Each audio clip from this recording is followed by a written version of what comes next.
দেশে ফেরার পর থেকেই কড়া নিরাপত্তা বলয়ে চলছেন বিএনপির চেয়ারম্যান তারেক রহমান। এর মধ্যে বুধবার ঘটে গেছে এক রহস্যজনক ঘটনা। তারেক রহমানের গাড়িবহরের মধ্যে ঢুকে তার চলন্ত গাড়িতে টেপ দিয়ে একটি সাদা খাম লাগিয়ে দ্রুত বেগে চলে গেছেন এক মোটরসাইকেল চালক। এ সময় গাড়িতেই ছিলেন তারেক রহমান, কিন্তু ওই মোটরসাইকেল চালককে এখনো শনাক্ত করতে পারেনি পুলিশ।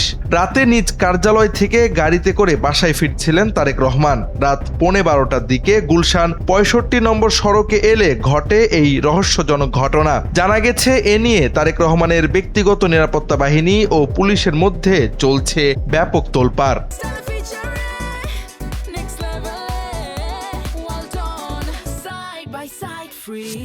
সিসি ক্যামেরার ফুটেজে দেখা যায় সাদা হিরো হাঙ্ক মডেলের মোটরসাইকেলে একজন 65 নম্বর সড়কে তারেক রহমানের বুলেট প্রুফ গাড়ির কাছে এসে গতি কমিয়ে গাড়িতে খাম লাগিয়ে দিয়েই আমেরিকান ক্লাবের দিকে চলে যায়। তবে এ সময় তারেক রহমানের গাড়িবহরের নিরাপত্তায় থাকা সিএসএফ কোনো প্রতিক্রিয়া দেখায়নি। ঘটনার পর গুলশান থানা পুলিশ নিজেরাই একটি জিডি করেছে।